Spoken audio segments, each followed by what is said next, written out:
আসসালামু আলাইকুম, স্বাগত জানাচ্ছি আরটিভি সকালের সংবাদে। আপনাদের সঙ্গে আছি আমি ফারিয়া শারমি। সকাল থেকে শুরু হয়েছে মুষলধারে বৃষ্টি, সেই সঙ্গে বজ্রপাত। এর আগে গত রাতেও ঘণ্টা দুয়েক বৃষ্টিপাত হয় রাজধানীর বিভিন্ন এলাকায়। টানা বৃষ্টিতে ঢাকার কিছু কিছু রাস্তায় জলাবদ্ধতার সৃষ্টি হয়, এতে ভোগান্তিতে পড়েছে কর্মজীবী মানুষ। নিউ মার্কেট, মিরপুর, মোহাম্মদপুর, তেজগাঁও, ধানমন্ডি, পুরান ঢাকা, বাড্ডা সহ অনেক এলাকায় রাস্তায় পানি জমে যায়। আবহাওয়া অধিদপ্তরের পূর্বাভাস বলছে আজ সারাদিনই আকাশ মেঘাচ্ছন্ন থাকতে পারে, সে সঙ্গে হতে পারে বজ্র বৃষ্টিও। এদিকে সারা দেশের জন্য দেওয়া 120 ঘন্টার পূর্বাভাসে বলা হচ্ছে খুলনা, বরিশাল ও চট্টগ্রাম বিভাগের অনেক স্থানে এবং রাজশাহী, রংপুর, ময়মনসিংহ ও সিলেট বিভাগের 2-1 জায়গায় অস্থায়ীভাবে দমকা হাওয়া সহ হালকা থেকে মাঝারি ধরনের বৃষ্টি বা বজ্র বৃষ্টি হতে পারে।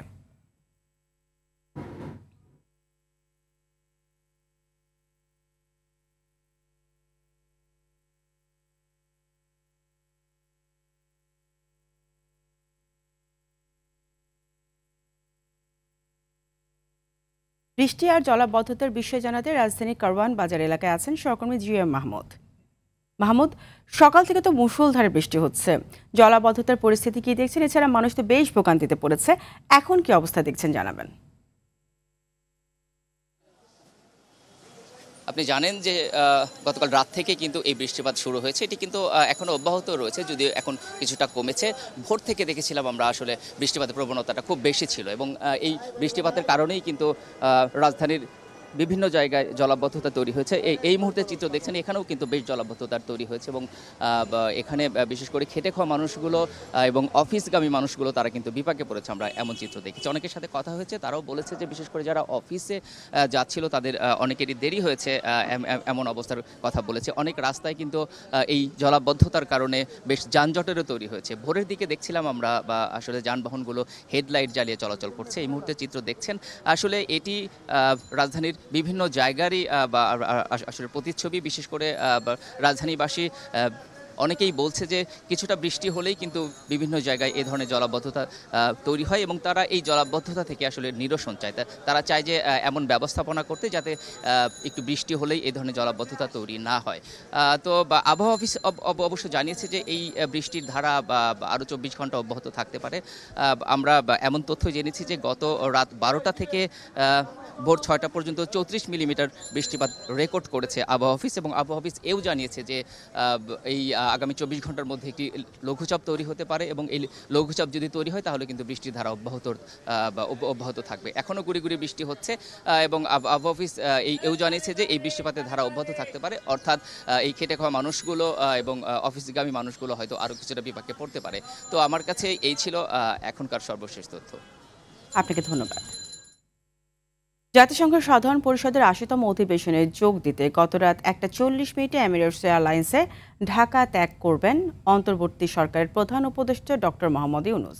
আজ নিউ ইয়র্ক পৌঁছানোর কথা রয়েছে এবং আগামী 26 সেপ্টেম্বর সাধারণ পরিষদের অধিবেশনে ভাষণ দেবেন তিনি। আগামী 2 অক্টোবর তাদের দেশে ফেরার কথা রয়েছে। সফরে তার সঙ্গে রাজনৈতিক প্রতিনিধি হিসেবে রয়েছেন বিএনপির মহাসচিব মির্জা ফখরুল ইসলাম আলমগীর, জামায়াতের নায়েবে আমির সৈয়দ আবদুল্লাহ মোহাম্মদ তাহের, জাতীয় নাগরিক পার্টির সদস্য সচিব আখতার হোসেন, এনসিপি যুগ্ম আহ্বায়ক ডাক্তার তাসনিম জারা এবং বিএনপির ভারপ্রাপ্ত চেয়ারম্যান তারেক রহমানের পররাষ্ট্র বিষয়ক উপদেষ্টা হুমায়ুন কবির। এই সফরে ডক্টর ইউনূস বিশ্ব নেতাদের সামনে দেশের সংস্কার এবং গণতান্ত্রিক রাষ্ট্র ব্যবস্থা প্রতিষ্ঠার অঙ্গীকার তুলে ধরবেন।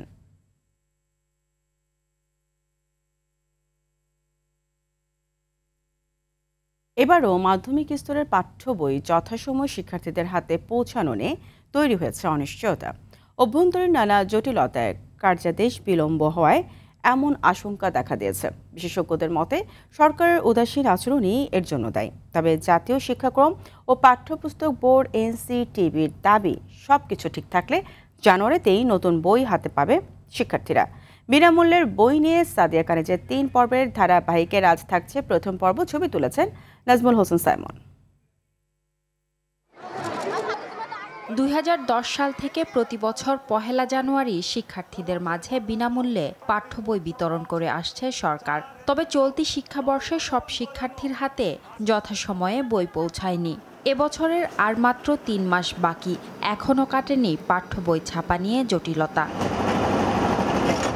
আওয়ামী লীগের ঘনিষ্ঠ প্রেস মালিকরা তথ্য গোপন করে কাজ পাচ্ছে এমন খবরে সম্প্রতি ৬০৩ কোটি টাকার দরপত্র আটকে দেয় সরকারি ক্রয় সংক্রান্ত উপদেষ্টা পরিষদ। এখনও চলছে যাচাই বাছাই। সাবেক মন্ত্রীর ভাইয়ের বই ছাপানোর কাজ পাওয়া এবং মুদ্রণ শিল্প সমিতির সভাপতি পদে থাকা নিয়ে চলছে আলোচনা সমালোচনা। তবে সংগঠনটির সিনিয়র ভাইস প্রেসিডেন্টের দাবি সংগঠনটি রাজনৈতিক প্রভাবমুক্ত। আমাদের প্রিন্টিং সেক্টরে কখনো রাজনীতি আসেনি, কে দল করে কোনটা সেটা কখনোই সামনে আসেনি। এটা নিয়ে আমরা কখনোই কথা বলি না, যে ইচ্ছে যাকে সাপোর্ট করুক, কিন্তু আমরা ব্যবসা করি, ব্যবসায়ী হিসেবে আমাদের সাথে পরিচিত।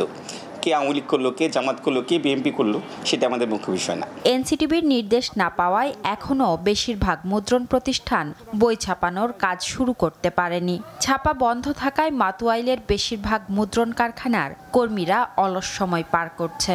সপ্তাহের মধ্যে কাজ শুরু হয়ে যাব, আর কাগজ এখন আসা শুরু হয়েছে। প্রত্যেক বছরে এই সময় আমরা অনেক কাজের চাপে থাকি, এবার কাজ না থাকায় আমরা বেকারত্ব সময় পার করতেছি। এখনো কাজ শুরু হয় নাই, কাজের অনেক পিছিয়ে পড়ে গেছে এবছর মতো। এমন পরিস্থিতির জন্য সমন্বয়হীনতা আর উদাসীনতাকেই দুষছেন বিশেষজ্ঞরা। এটা আপনি কিভাবে আশা করেন যথাসময়ে কোয়ালিটি বই পাবে? আমরা কি সেই পরিমাণে ইনপুট দিয়েছি, সেই পরিমাণে কাজ করেছি, সেই পরিমাণে প্রিপারেশন নিয়েছি? আপনি পড়াশোনা করলেন না ঠিকমতো, আপনি পরীক্ষায় ভালো ফলাফল কীভাবে আশা করেন? তো এই যে গভর্নমেন্ট যে কাজগুলো করেছে, যে ইনিশিয়েটিভগুলো নিয়েছে, এই ইনিশিয়েটিভগুলো মোটেই যথাযথ এবং পর্যাপ্ত ছিল না। তবে এনসিটিবির দাবি এবার বিলম্ব হবার সম্ভাবনা নেই। জানুয়ারিতেই সব বই সরবরাহ করবে সরকার। আগামী মাসে 9-10 সহ কাজগুলি ফুল সুইংয়ে চলতে থাকবে। এর মধ্যে যে টেন্ডারগুলি হয়েছিল সেই টেন্ডারের কাজও চলে আসবে। ন্যাচারাল ক্যালামিটি বা অন্য কোনো কিছু যদি না ঘটে থাকে তাহলে এটা আমরা নির্দিষ্ট সময়ের মধ্যেই শেষ করে ফেলতে পারবো। আগামী শিক্ষাবর্ষের জন্য প্রায় ৩০ কোটি পাঠ্য বই ছাপানোর উদ্যোগ নিয়েছে সরকার। প্রাথমিকের জন্য প্রায় ৩৮৭ কোটি এবং মাধ্যমিকের জন্য প্রায় ৬০০ কোটি টাকার ব্যয় ধরা হয়েছে। সাদিয়া কানিজ, RTV, ঢাকা। পোষ্য কোটানে কর্মসূচিতে শিক্ষক লাঞ্ছনের অভিযোগে অনির্দিষ্টকালের শাটডাউন কর্মসূচি পালন করছেন রাজশাহী বিশ্ববিদ্যালয়ের শিক্ষক কর্মকর্তা কর্মচারীরা। এ অবস্থায় বিশ্ববিদ্যালয়ের ক্লাস পরীক্ষা বন্ধ থাকবে। তবে শাটডাউনের আওতা মুক্ত থাকায় কেন্দ্রীয় ছাত্র সংসদ নির্বাচন 25 তারিখে অনুষ্ঠিত হবে। এদিকে সকাল থেকে বন্ধ রয়েছে বিশ্ববিদ্যালয়ের সবকটি দপ্তর। বিশ্ববিদ্যালয়ে দেখা যায়নি কোনো কর্মকর্তা কর্মচারীদের। তবে রাকসু নির্বাচনকে ঘিরে প্রচারে ব্যস্ত সময় পার করছেন প্রার্থীরা। যাচ্ছেন ভোটারদের দ্বারে দ্বারে, দিচ্ছেন নানা প্রতিশ্রুতি।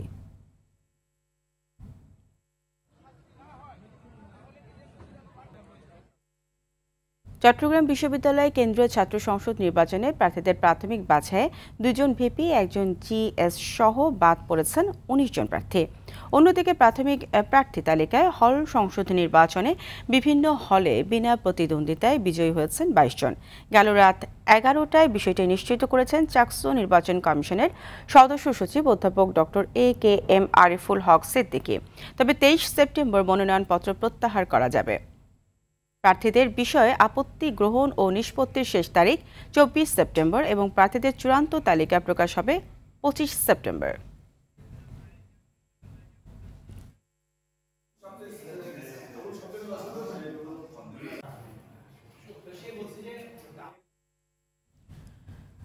শরৎ ঋতুর অববাহিকায় মা আসছেন বাংলার উৎসব মুখর প্রতিটি পূজা অঙ্গনে। সনাতন ধর্মাবলম্বীদের সবচেয়ে বড় ধর্মীয় উৎসব শারদীয় দুর্গোৎসব। দেশ জুড়ে চলছে এই দুর্গোৎসবের প্রস্তুতি। মণ্ডপে শেষ মুহূর্তের সাজসজ্জা, প্রতিমা তৈরির কাজ আর নিরাপত্তা নিয়ে ব্যস্ত আয়োজকরা। ভক্তদের মাঝেও এসেছে দুর্গা উৎসবের আমেজ, তবে চিন্তিত নিরাপত্তা ব্যবস্থা নিয়ে। ঢাকার বিভিন্ন মণ্ডপ ঘুরে দীপ্তচন্দ্র পালের রিপোর্ট।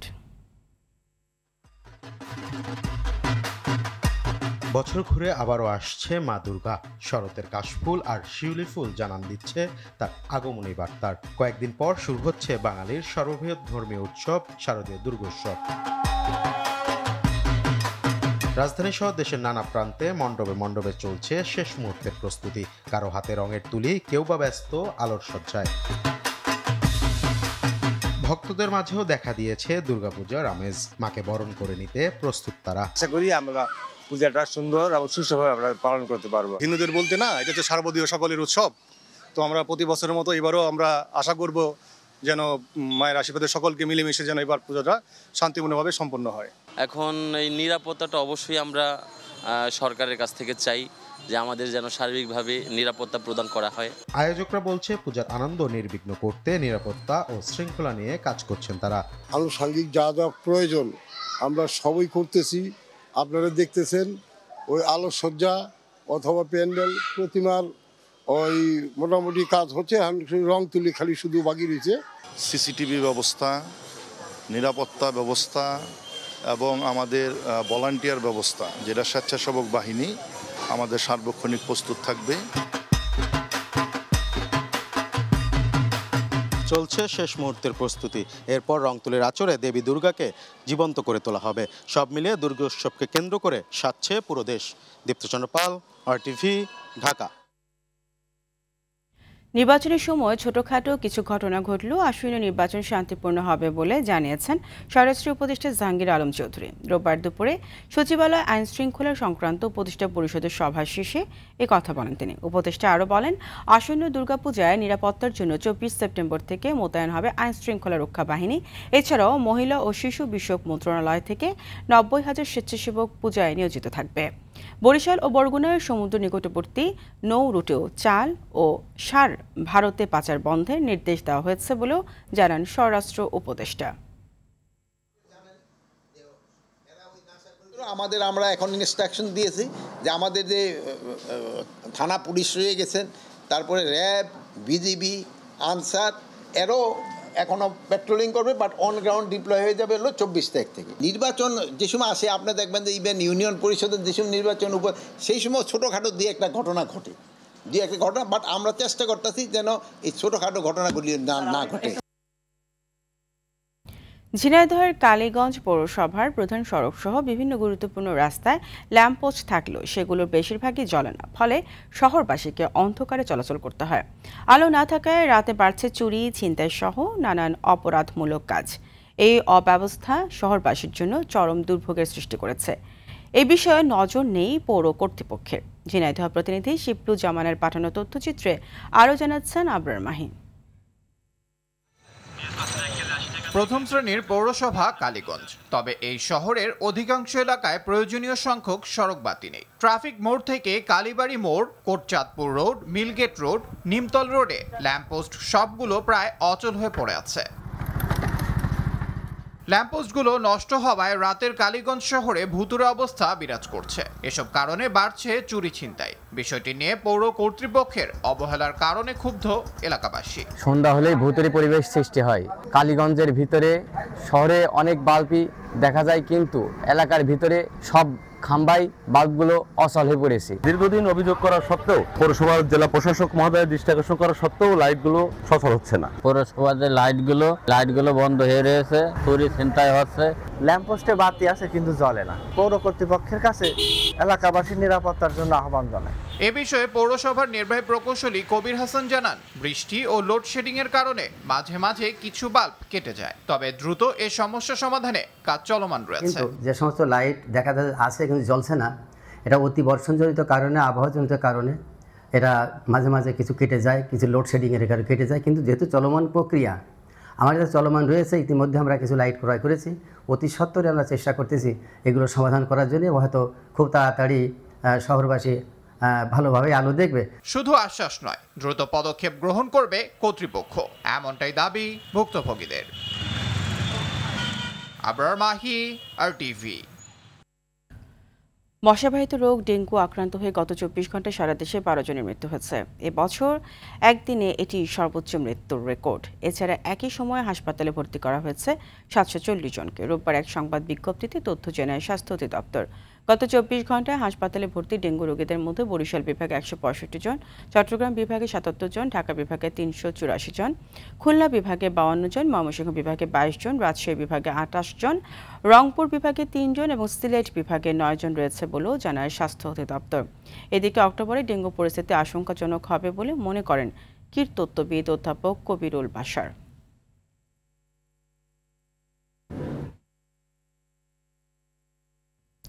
দীর্ঘদিন সংস্কার না হওয়ায় ঠাকুরগাঁও শহরের অধিকাংশ সড়কেই এখন খানাগন্ধে ভরা। বেশিরভাগ রাস্তায় পিচ ও ইট খোয়া উঠে বহু গর্তের সৃষ্টি হয়েছে। সামান্য বৃষ্টিতে তলিয়ে যাচ্ছে সড়ক, গর্তে পড়ে বিকল হচ্ছে গাড়ি। এসব সড়কে নিত্যদিন চলাচলকারীদের পোহাতে হচ্ছে অবর্ণনীয় দুর্ভোগ। কার্যাদেশ পাওয়া গেলে কাজ শুরু হবে বলে জানান পৌর প্রশাসক। ঠাকুরগাঁও থেকে সোহেল পারভেজের পাঠানো তথ্যচিত্রে বিস্তারিত জানাচ্ছেন সাকিব আল হাসান।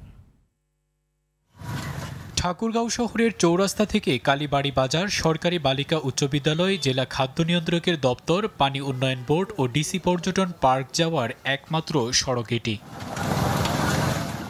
প্রায় 2 কিলোমিটার দীর্ঘ এই সড়কে গড়ে প্রতি মিটারে রয়েছে অন্তত 3টি গর্ত। দীর্ঘদিন সংস্কার না হওয়ায় ইটের খোয়া উঠে গেছে। সামান্য বৃষ্টিতে এসব গর্তে জমছে পানি, প্রায়ই ঘটছে দুর্ঘটনা। অতিরিক্ত ঝাঁকিতে বিকল হয়ে পড়ছে গাড়ি। ঠাকুরগাঁওর এই চৌরাস্তা থেকে সত্যবীর ব্রিজ পর্যন্ত এই রাস্তাটার অবস্থা মানে অসম্ভব খারাপ, খুবই খারাপ। দেখা যায় যে রাস্তা ভাঙাচোরা থাকলে মানুষের যাতায়াত অনেক সমস্যা। গাড়ি চালিয়ে যা আয় হয় অনেক সময় তা মেরামতি ব্যয় করতে হয়। একটা ডেলিভারি মহিলা লোক যাইতে পারে না, এমন অবস্থা হয়েছে। রাস্তাঘাট অতি শীঘ্র কাজ করতে হবে। পৌরসভার অধীনে 360 কোটি টাকার বরাদ্দ এসেছে। কার্যাদেশ দেওয়া হলে কাজ শুরু হবে বলে জানালেন পৌর প্রশাসক। 360 কোটি টাকার একটা বরাদ্দ এসেছে। ইতিমধ্যেই দার্জিলিং রোড এইটার প্রায় 9.5 কিলো রাস্তা, ড্রেন এবং লাইটিংয়ের কাজের জন্য প্রায় 30 কোটি টাকার একটা টেন্ডার হয়েছে। কাজগুলো ধাপে ধাপে সম্পন্ন হবে। পৌরসভার 135 কিলোমিটার সড়কের মধ্যে পাকা সড়ক 85 কিলোমিটার। প্রথম শ্রেণীর পৌরসভা হয়েও অন্তত 50 কিলোমিটার সড়ক এখনও কাঁচা রয়ে গেছে।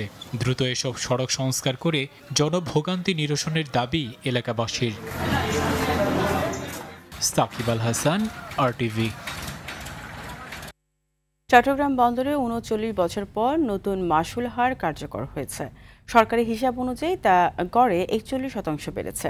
এতে করে রপ্তানি খাত চাপে পড়বে বলে আশঙ্কা করছেন বন্দর ব্যবহারকারীরা। বন্দর কর্তৃপক্ষ বলছে, বিনিয়োগ ও পরিচালনা ব্যয় বাড়ায় মাশুল বাড়ানো হয়েছে। চট্টগ্রাম থেকে সাইফুল মাহমুদের পাঠানো তথ্যচিত্রে আরও জানাচ্ছেন আব্দুল হামিদ। চট্টগ্রাম বন্দরে জাহাজ প্রবেশের পর টাগবোট সার্ভিস, ক্রেন সেবা, কন্টেইনার ওঠানো নামানো সহ পণ্য পরিবহনে প্রায় 60 ধরনের সেবা দিয়ে থাকে বন্দর কর্তৃপক্ষ। এসব সেবার বাড়তি ব্যয়ের চাপ সামাল দিতে পণ্য পরিবহনে গড়ে 41% বাড়িয়ে নতুন মাশুল কার্যকরের প্রজ্ঞাপন জারি করেছে সরকার। নতুন হারে প্রতিটি 20 ফুট লম্বা কন্টেইনারের জন্য আমদানি রপ্তানি ভেদে গড়ে বাড়তি 4,395 টাকা দিতে হবে কর্তৃপক্ষকে। সরকারের এমন সিদ্ধান্তে ক্ষুব্ধ প্রতিক্রিয়া জানিয়েছে ব্যবসায়ীরা। খুশি নন শিপিং এজেন্টরাও।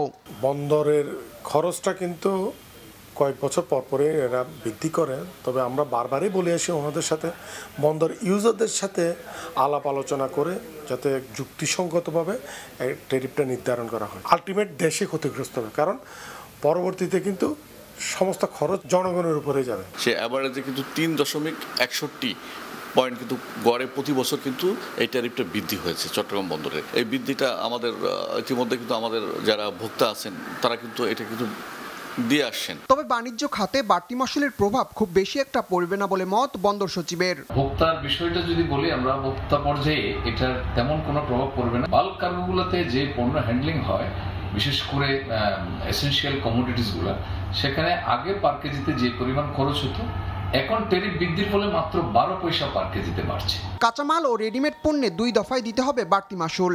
এছাড়া টার্মিনালগুলো বিদেশিদের হাতে গেলে এর সুবিধা পাবে দেশের বাইরের অপারেটররা। এসব বিষয় আমলে নিয়ে মাশুল পুনর্নির্ধারণের দাবি আমদানি ও রপ্তানি সংশ্লিষ্টদের। আব্দুল হামিদ, RTV। পাহাড়ের সবুজ চাদর আর ঝর্ণার কলকল ধ্বনির মাঝে এক টুকরো স্বপ্নের মতো খেলার মাঠ।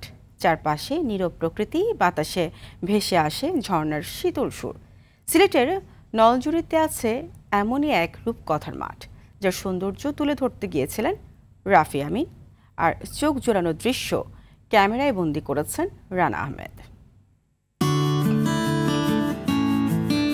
গানের সুরে তালমিলটা না জমলে দুধের চাটাও ফিকে হয়ে যায়। তবে জেলাটা যখন সিলেট, তখন সুর না মিলে কি আর পারে? সিলেট চায়ের শহর হলেও জেলাটি জনপ্রিয় পাহাড়ে মোড়ানো নীল দিগন্ত, ঝর্ণার সুর আর সবুজের সমারোহের জন্য। আর প্রকৃতির পাশাপাশি আপনার ধ্যান জ্ঞান যদি হয়ে থাকে ক্রীড়া জগৎ, তবে নিরাশ হওয়ার তো কোনো সুযোগই নেই। নলজুরি ডাকছে আপনাকে দু হাত উজাড় করে।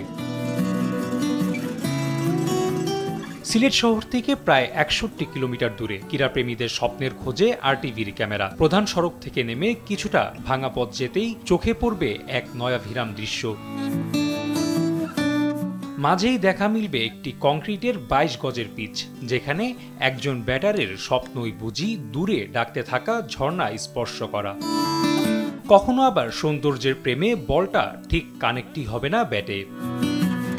তবে এমন জায়গায় খেলতে পেরে নিজেকে ভাগ্যবান বলাই বোধহয় শোভা পাবে। খুব সুন্দর একটা মাঠ, এক সাইডে আপনার ইন্ডিয়ার বর্ডার, পিছনে ঝর্ণাও আছে। আমরা আসছি দেখার জন্য, খুব সুন্দর। আমাদের মাইন্ডটা ফ্রেশ করার জন্য মূলত আমাদের এখানে আসছি, খেললাম। রুদ্রের মধ্যে একটু কষ্ট হইতেছে, তারপরেও অনেক ভালো লাগছে। মাঠটিকে ঘিরে গড়ে উঠেছে কর্মসংস্থানও, তবে শঙ্কা সেই ভাঙাচুরা রাস্তা। মাঠটা হওয়াতে আমাদের ব্যবসা বাণিজ্য যেতটুকু টুকিটাকি আলহামদুলিল্লাহ হয়, কিন্তু আরেকটু যদি ডেভেলপ হইতো, উন্নয়ন হইতো, তা আমাদের গ্রামবাসীর জন্য এবং কি পর্যটকের জন্য আরো ভালো হতো। একসময় বিএসএফ বিজিবি খেললেও এখন সুযোগ আছে সাধারণ মানুষেরও, যেখানে গড়ে উঠেছে নলজুরি ক্রিকেট একাডেমি। চাইলে আপনিও পারবেন মাঠটিতে খেলতে। তাতে মাঠ দেখভালের জন্য আপনার মন মর্জি মতো সম্মানী দিলেই হবে। যেহেতু আমরা শিডিউলে একটা প্রসেস আছে, নলজুরি ক্রিকেট ক্লাবের একটা পেজ আছে ফেসবুকে, নলজুরি ক্রিকেট ক্লাবের পেজে ইনবক্সে ওনারা নক দেন যারা খেলতে ইচ্ছুক। তারপরে আমাদের সাথে সরাসরি ইনবক্সে কথা হয় বা ফোনে কথা হয়। একটা প্রসেসের মাধ্যমে আমরা ওনাদেরকে একটা শিডিউল দিয়ে থাকি।